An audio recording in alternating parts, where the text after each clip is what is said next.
العالمين وبه نستعين على أمور الدنيا والدين والصلاة والسلام على أشرف الأنبياء والمرسلين سيدنا ومولانا محمد وعلى آله وأصحابه وذرياته وأهل بيته أجمعين قال رب اشرح لي صدري ويسر لي أمري واحلل عقدة من لساني يفقهوا قولي سبحانك لا علم لنا إلا ما علمتنا إنك أنت العليم الحكيم لا حول ولا قوة إلا بالله العلي العظيم أما بعد نويت التعلم بلسان الجهل برضا الله لإعلاء كلمة الله.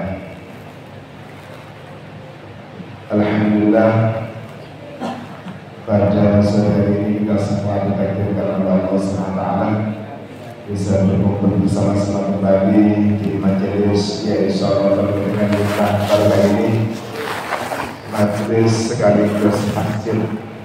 Moga sekalian niat itikaf diberikan itikaf awaitul itikaf fi hadzal masjid imanan wa ihtisaban lillahi ta'ala.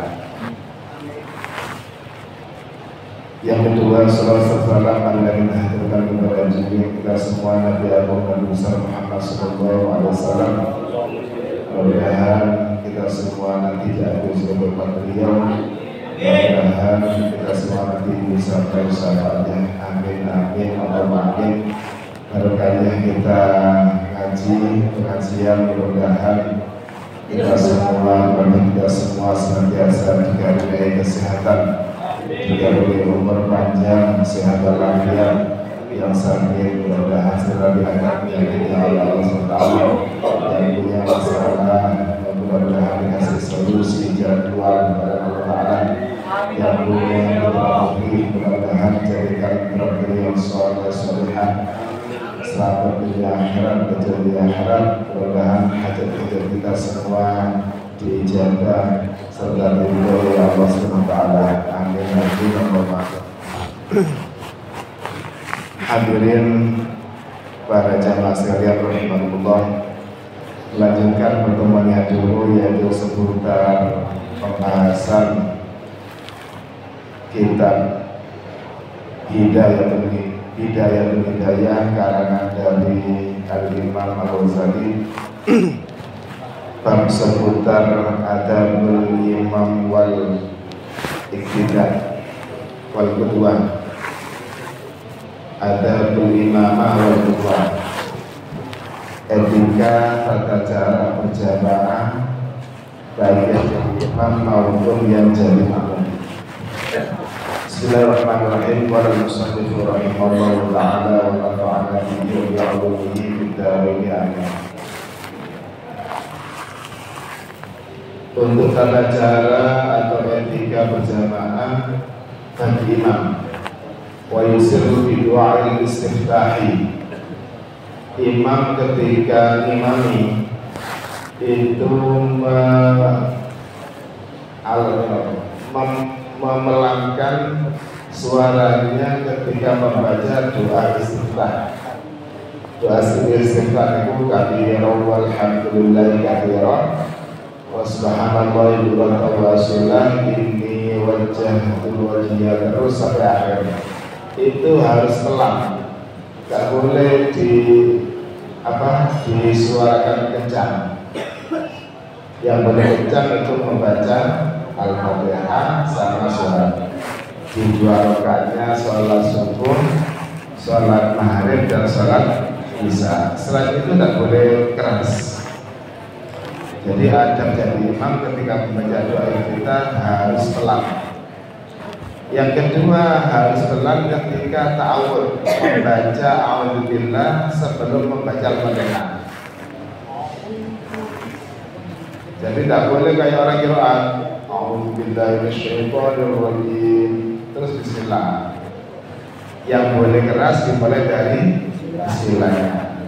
A'udzunya tidak boleh keras. Itu etika atau adab tata cara menjadi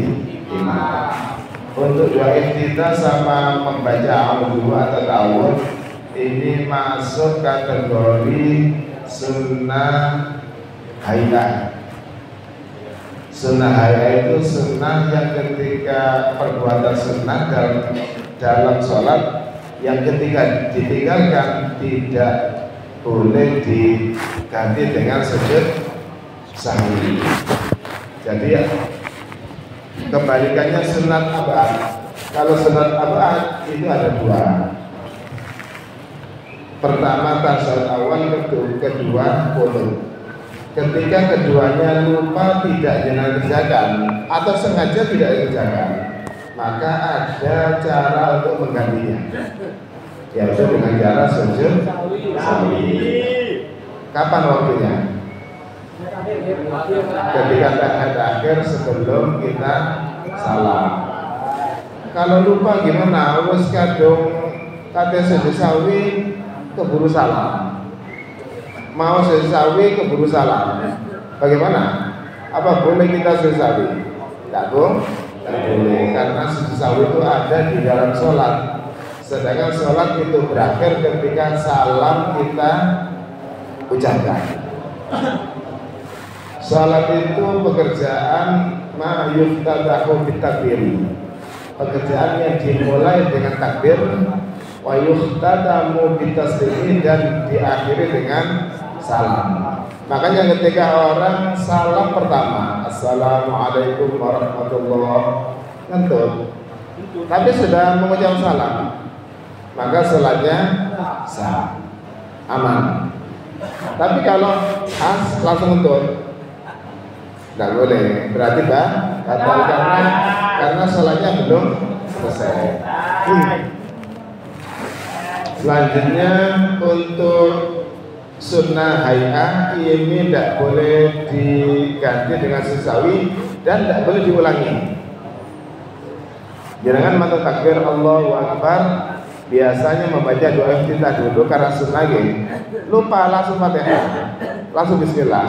Bismillahirrahmanirrahim. Waduh, belum membaca doa iftitah. Itu tidak boleh kembali. Kenapa? Waktunya sudah habis. Mau membaca Fatihah dimulai dengan ta'awudz kan sunnah.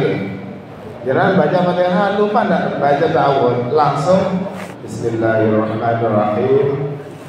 Terus jangan mau kembali membaca ta'awudz, sudah tidak boleh, alias waktunya sudah habis. Karena sunnah hay'ah selain tidak bisa diganti juga tidak bisa diulang, ada tempatnya sendiri. Di antara sunnah hay'ah itu doa iftitah dan ta'awudz. Kal munfaridi, imam etikanya ketika ngimami membaca doa iftitah dan ta'awudz dengan cara pelan, sama halnya dengan orang yang sholat sendirian.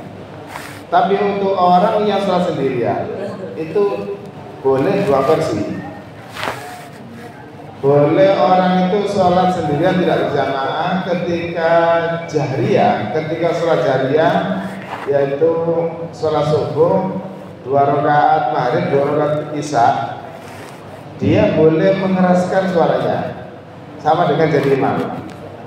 Ini kalau sholat sendirian boleh tidak keras. Jadi orang yang sholat sendirian boleh memilih, mau dibaca keras boleh, mau dibaca pelan boleh. Tapi kalau jadi imam ada aturannya. Wa jaharu bil fatihati was surati fi jami'i subhi wa awlatayil maghribi wal isya'i wa kadzalika al-munfaridun. Ini yang saya terangkan tadi itu. Jadi seorang imam ini mengeraskan bacaan Fatihahnya dan bacaan suratnya di semua rakaatnya subuh, 2 rakaat ya. Barakatan wa awlatayil maghrib wal isya, 2 rakaat maghrib dan isya itu dikeraskan. Wa kadzalika al-munfaridun. Demikian juga boleh demikian bagi orang yang sholat sendirian.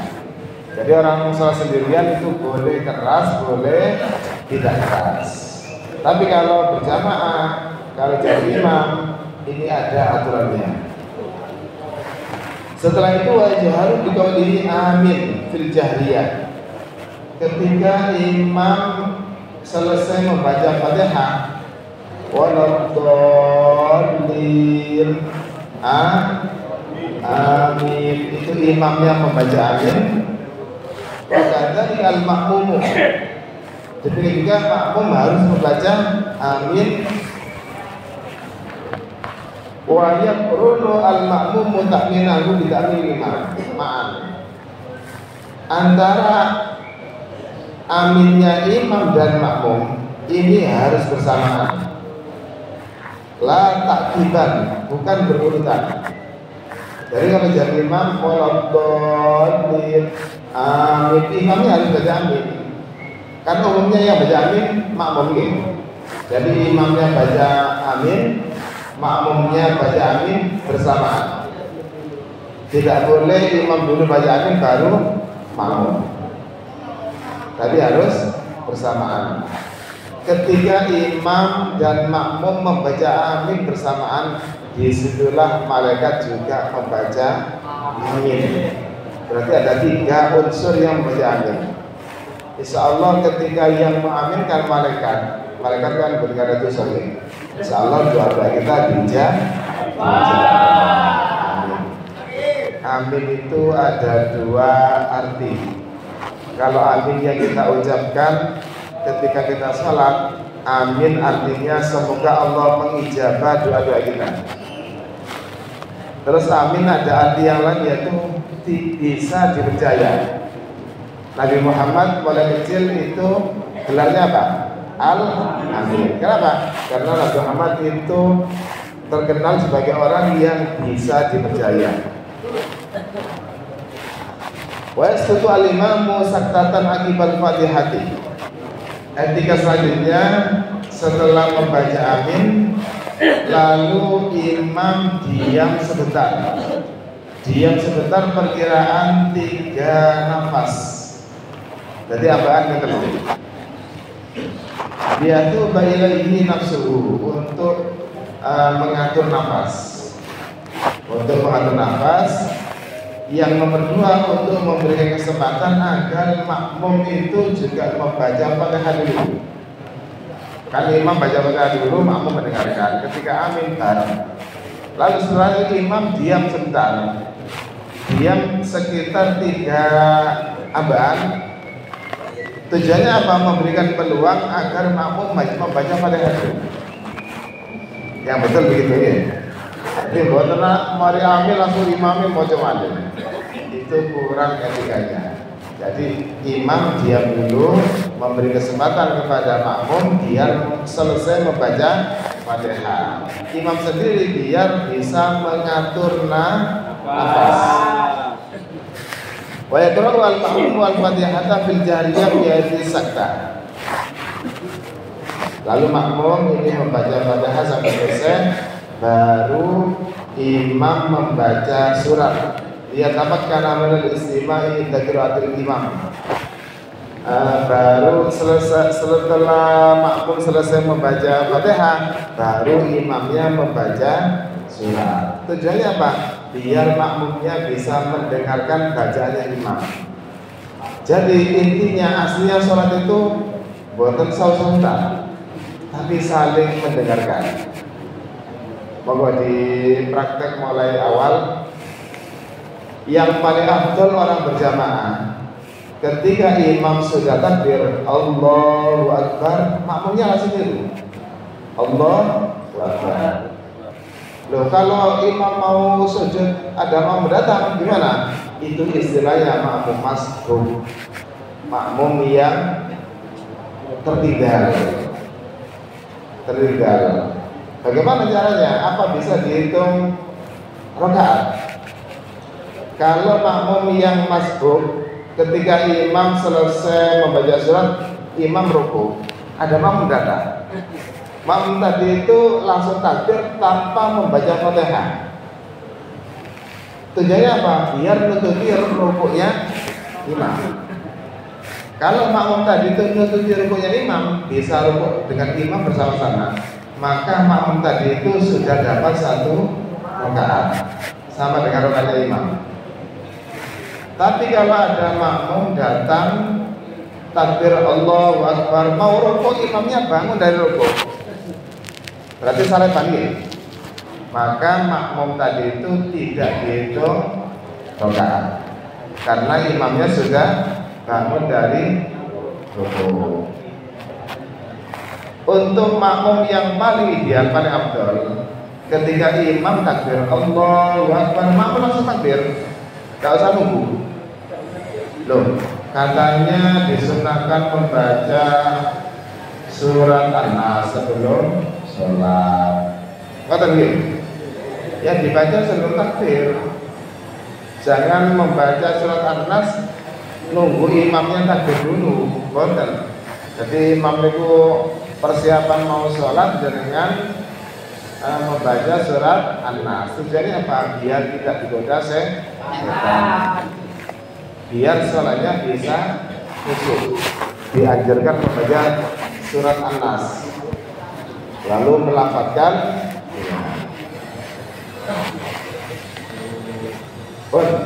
ketika imam sudah takbir, makmum lim takbir, maka antara imam dan makmum ini sama-sama membaca doa iftitah. Imam membaca doa iftitah, makmumnya membaca doa iftitah. Habis itu imam membaca Al-Fatihah kan suara keras, makmumnya ini mendengarkan. Idza quri'al Qur'anu, ketika Al-Qur'an dibaca, fastami'u, maka dengarkanlah. Wasitu, dan diamlah kalian, la'allakum turhamun, semoga kalian ini bisa mendapatkan rahmat atau dikasihani Allah Ta'ala. Kayak doa itu kayak sholat Jumat. Kan ketika kita sholat Jumat, kita dianjurkan untuk makanya dia bilang ansitu wasma'u wa ati'u wa semoga Allah merahmati kita atau menyayangi kita. Ketika imam membaca Fatihah, makmumnya mendengar. Ketika waladhdallin, imam amin bareng makmum, setelah malaikat membaca amin juga. Lalu imamnya diam. Tujuannya memberikan kesempatan untuk makmum agar membaca Fatihah sampai tuntas. Baru imamnya membaca surat. Ketika imam membaca surat, itulah makmum dianjurkan mendengarkan, bukan membaca surat sendiri. Kalau belum baca Fatihah, baca Fatihah, karena Fatihah itu masuk rukuk. Kalau surat, membaca surat itu sunnah. Surat selain Fatihah gitu. Wonten pertanyaan gitu, apakah boleh imam setelah membaca surah Al-Fatihah lalu membaca surah lagi Al-Fatihah lagi? Loh, kenapa begitu? Imamnya mboten hafal. Hafal Al-Fatihah dong. Gimana hukumnya?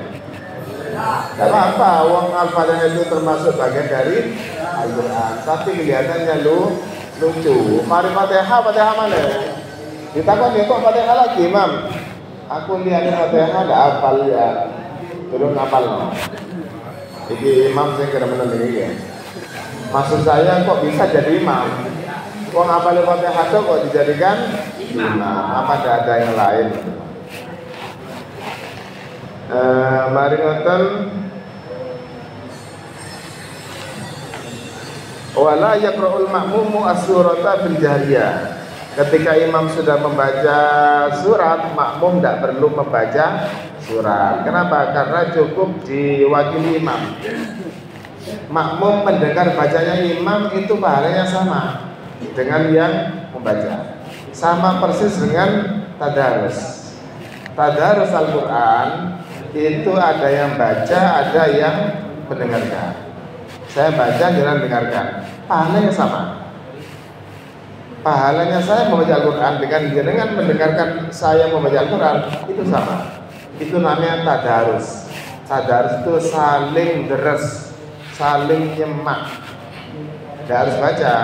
Tapi kalau ada yang salah diingatkan. Dan yang diingatkan harus mau. diingatkan keliru, diingatkan terus saya, maka yang diingatkan itu dosa, yang mengingatkan tentu karena sudah habis kewajibannya. Illa idza lam yasma' sautal imami. Makmum tadi dianjurkan tidak usah membaca surat setelah Al-Fatihah. Kenapa? Karena cukup mendengar bacaan suratnya imam. Kecuali illa idza lam yasma' sautal imam. Kecuali makmum tadi itu tidak mendengar suaranya imam yang membaca surat. Kok bisa? Mungkin di belakang. Mungkin masjidnya tidak ada pengeras suara sehingga yang belakang tidak dengar. Jadi ketika terjadi seperti itu, makmum boleh membaca surat sendiri setelah dia membaca surat Al-Fatihah. Wala yazidul imamu ala taratin fi tasbihatir ruku'i wa sujudi. Seorang imam ini tidak boleh membaca doa tasbih ketika rukuk dan sujud melebihi 3. Karena 3 itu sudah maksimal ukuran seorang imam. Subhana ketika rukuk subhana rabbiyal azim bihamdihi 3 kali. Tidak boleh lebih. Kalau salah sendirian bebas. Mau 100 kali tidak apa-apa. Kalau menjadi makmum gimana? Boleh nggak membaca 3 lebih dari 3? Boleh. Ya tidak boleh imam. Tidak boleh di sini haram apa gimana? Etika ini. Etika itu untuk kepromonya. Kenapa? Karena di belakang imam itu ada beberapa makmum yang latar belakangnya berbeda. Ada yang tua, ada yang sakit, ada yang susu. Ono sing salah blonjo. Imame tasbih mau jadi 100. Kan lumayan ya. Dan sujud. Wala yazidu fit tasahhudil awwali pada qoulihi Allahumma shalli ala Muhammad. Ketika tahiyat awal kita tidak boleh menambahi sholawat selain Allahumma sholli ala Muhammad. Tahiyat awal ya. Jadi mantun tahiyat awal ditutup dengan sholawat Allahumma sholli ala Muhammad. Cukup nih dong. Nggak usah diteruskan terus apalagi jadi imam. Karena itu tahiyat awal. Tujuannya apa?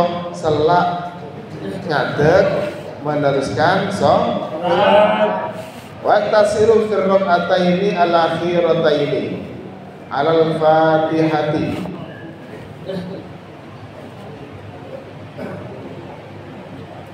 Wa tasiru fir rak'ataini al-akhirataini alal Fatihati.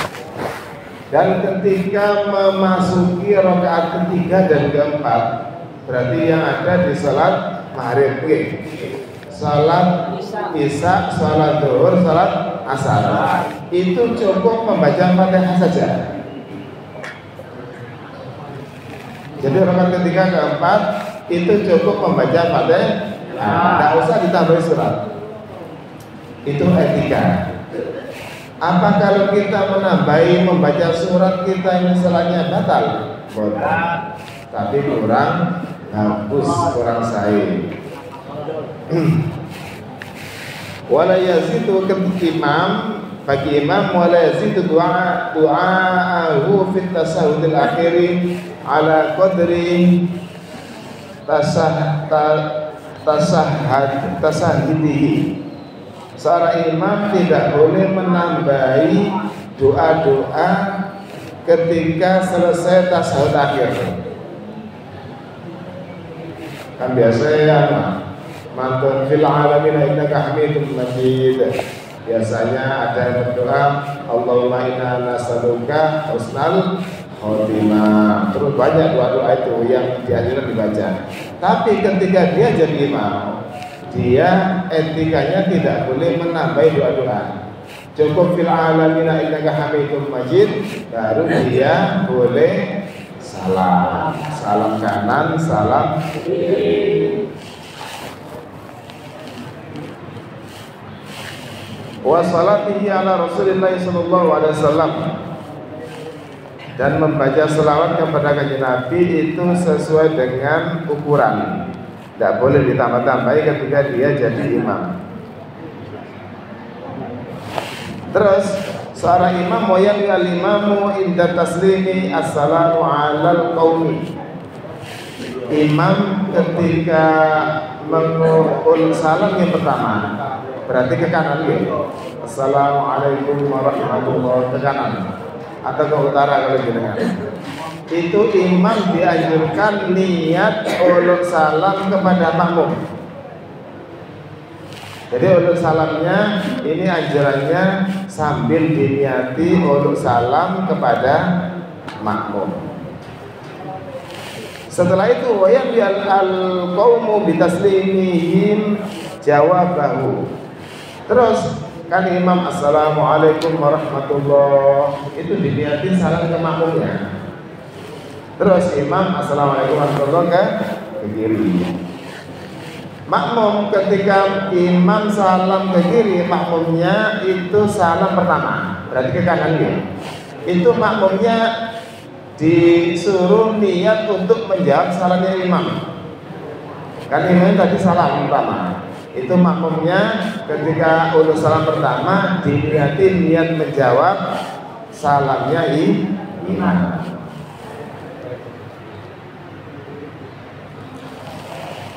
Wayat batu al-imamu sa'atan ba'dama yafruhu minas salami. Imam setelah ulul salam kedua itu dianjurkan diam sebentar. Setelah itu baru boleh wiridan. Wa idilu 'alan nasi biwajhihi, dan etikanya orang yang jadi imam setelah selesai salam diam, lalu dia itu mboten pancet ngadep teng kiblat, tapi ngadep ke jamaah, berarti ngadep ke kiri. Makmum ya pancet. Ini bahas imam ini. Imamnya menoleh ke belakang. Wa yaqbilu 'alan nasi biwajhihi.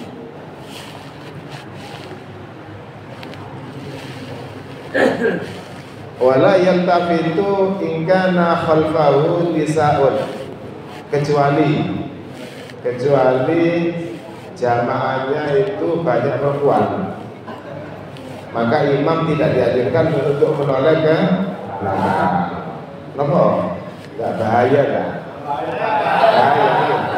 Jadi ketika yang bilang itu lawan jenis, apalagi bukan mahram, maka imam ini tidak diajarkan untuk menoleh ke belakang. Yang syarifan awalan. Sabar.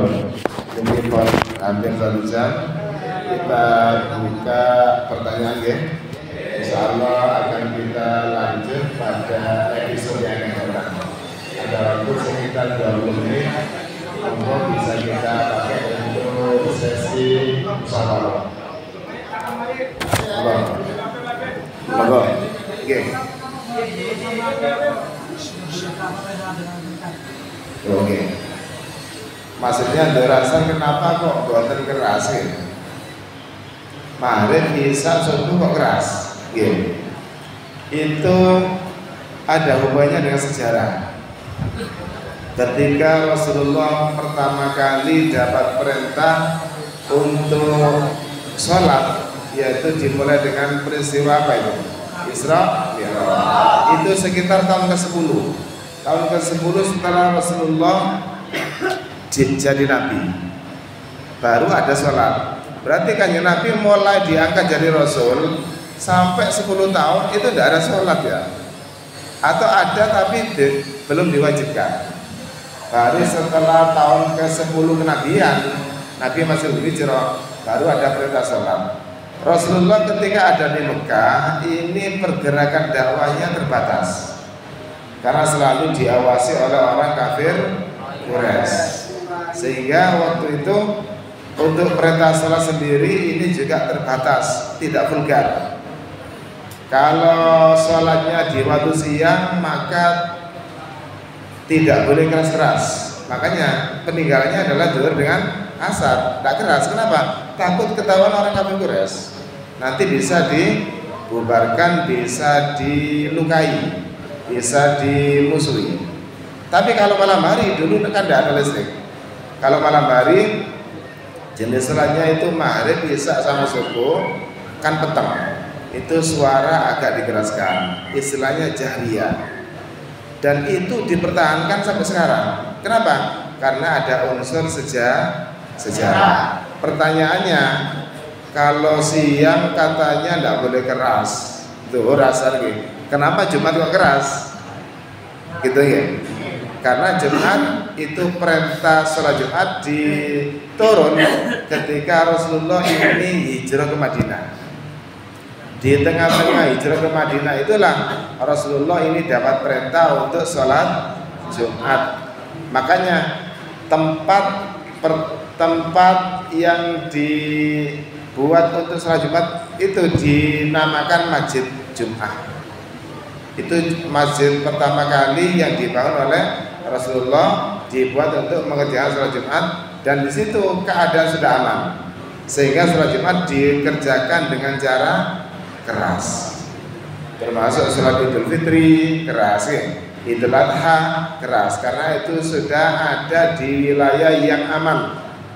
Andaikan ini ya, andaikan waktu itu ada perintah sholat, orang Islam ini sudah kuat, maka semua sholat yang 5 waktu ini akan ada sholat jahriyah, keras semua. Tidak ada seperti sholat zuhur asar yang tidak bersuara, tidak ada. Semuanya pasti dikeras sekarang. Tapi waktu itu Rasulullah berdakwah di Mekah selama 13 tahun. Rasulullah bersama para sahabat ini terjepit, ditekan terus sampai ada perintah dari Allah Ta'ala agar hijrah ke Madinah. Baru ketika Rasulullah hijrah ke Madinah itulah Rasulullah ini bisa membangun peradaban, bisa bisa menghimpun tentara untuk keamanan. Ketika ada musuh nyerang, Rasulullah punya tentara, dan akhirnya terciptalah negara, namanya negara Islam Madinah. Dan waktu itu jumlahnya Islam ribuan. 13 tahun ketika dakwah di Mekah, jumlah orang Islam hanya ratusan, sedikit. Tapi semenjak Rasulullah hijrah ke Madinah, jumlah orang Islam ini sampai ratusan ribu. Tapi tidak sampai jutaan nih. Tapi alhamdulillah untuk saat ini perjuangan Rasulullah ini terus berlanjut, dan untuk jumlah orang Islam di dunia sampai saat ini sudah miliaran, bukan ratusan juta, tapi miliaran, menempati urutan kedua jumlah pemeluk agama terbesar sedunia. Nomor 1 apa? Kristen. Kristen itu ada 2, ada Katolik, ada Protestan. Jadi 1, tapi pecah jadi 2. Kita urutan kedua jumlah penduduk agama terbesar di dunia, dan Indonesia menempati urutan pertama, jumlah penduduk Islam terbesar seluruh dunia. Sekarang jumlah orang Islam sudah mencapai miliaran. Dulu zaman Kanjeng Nabi cuma ratusan orang di Mekah, hijrah sampai bisa ratusan ribu, tapi tidak sampai jutaan. Alhamdulillah sekarang sudah miliaran, dilanjutkan oleh warathatul anbiya yang namanya ulama. Alhamdulillah. Betul ya? Ayo. Yang lain monggo. Masih ada waktu nih. Kurang 20 menit nih. 16:10. Oke. Loh, yang mana dulu? Oke, ini kirim Pak ya, segera ya. Moga. Ini tangan. Iya. Masuk kamu terus aku nanti. Iya. Yang berani. Kalau mami ya doa pusing bukan apa separuh. Bukan apa-apa. Makanya ketika kita jamaah enak, masih tidak moco, tidak apa-apa. Yang penting amin. Itu enaknya jamaah. Asal amin tok bon. Amin itu apa katanya imam ya? Ditanggung oleh imam. itu keistimewaan orang berjamaah. Al jama'atu rahmatun. Berjamaah itu membawa rahmat. Jadi tidak betul hafal sementara bawa amin dong. Tapi diusahakan hafal ya. Karena suatu saat jenengan harus jadi imam. Maksud jadi imam terus. Suatu saat kita harus imam ya. Bagaimana etikanya kalau dia imamnya dari sujud tadi terakhir, imamnya udah bangkit tapi dia masih sujud, soalnya kan itu doanya mustajab. Makmumnya tidak bangun-bangun, imamnya sudah bangun, Ya. makmumnya tidak bangun-bangun. Ya. Selama imamnya belum salam tidak apa-apa. Ukurnya sampai salam. Imamnya salam pun sujud aja bisa batal. Yeah. Terus di rukun sholat itu ada dua macam. Ada rukun qasir, ada rukun tawil. Rukun qasir ada dua Pak ya. Itidal. Itidal itu tidak boleh lama-lama. Kalau itidal dilamakan sampai 2 menit, batal sholatnya. Karena itu termasuk rukun qasir. Atau duduk di antara 2 sujud. Kan sebentar itu aslinya. Nah sama disuruh kayak mojo yasir. Batal. Karena itu rukun qasir. Kalau rukuk sama sujud bebas 1 jam tidak apa-apa. Wonten malih? Ampun tak? Alhamdulillah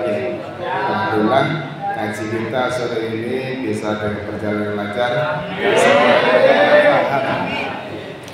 Mudah-mudahan yang sedikit ini bisa menjadi tambahan ibadah kita.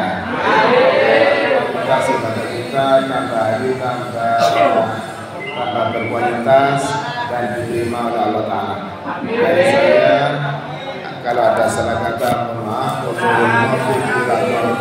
Wassalamualaikum warahmatullahi wabarakatuh.